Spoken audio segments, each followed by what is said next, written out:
My name is Maddie Greenwood. I am a student at ACE in the Cabot Public Schools. If a school isn't already wearing school uniforms, there is most likely a debate going on between school administration, parents, and students about wearing them. There are several reasons why I think students should not have to wear school uniforms. After you hear my reasons and facts, I hope you feel the same way. Why school uniforms in the first place? Who thought this up? School uniforms were first introduced in England during the reign of King Henry VIII. That's the year 1509.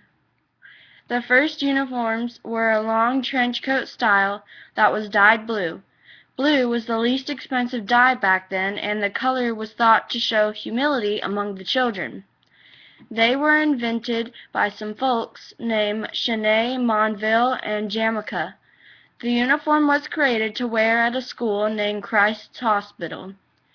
The school became nicknamed the Blue Coat School. I think that might be a form of bullying. No reason is mentioned for why the uniform was created, but I suspect they didn't have many clothes back then. This photo of an English girl in 1950 looks uncomfortable wool fabric. Now that we have a little history about uniforms, let's talk about the economics of school uniforms. I'm here to tell you that I have researched the cost of uniforms versus the cost of regular clothes, and I can see no difference. I priced a uniform for myself from Land's End Uniform Catalog. Khaki pants and a polo style shirt, approximately $50. I priced a pair of jeans and a top from the popular shop Wet Seal. Total cost, $50. I'm not a genius, but that seems to be the same amount to me, and guess what? If I had to buy uniforms, that would also have to have regular clothes for everything else. No money saved. I guess the clothing industry wins either way. Since the cost is the same, actually they make even more money. If students have to wear uniforms because uniforms do not take care of all of our clothing needs, see this cute little girl here? Yes, that's me. In kindergarten and in school uniform. Very uncomfortable. A polyester plaid jumper. If you can't be comfortable and feel relaxed in what you are wearing, how can you be expected to be productive in school? What about style? What about individuality? There is no sense of style and individuality in a school uniform. No way for a student to express himself.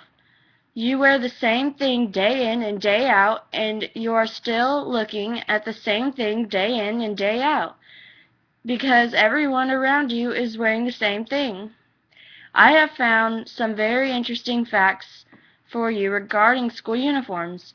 The University of Alabama actually did a research study and found that wearing a school uniform did not improve the numbers for students in regards to substance abuse, behavioral problems, and attendance and grades. In 1996, President Clinton addressed the United States in his weekly radio address. He said, if it means that teenagers will stop killing each other over designer jackets, then our public schools will be able to require their students to wear uniforms. Okay, that incident did happen, but I think there was something bigger going on in that kid's life, and it had nothing to do with wearing a school uniform. In the same year of the radio address, Clinton distributed a manual to 16,000 school districts across the United States to inform schools how they could legally enforce a school uniform policy. Now, that's our tax dollars at work. Another fun fact I found is an old Supreme Court ruling from the 1960s, Tinker versus Des Moines.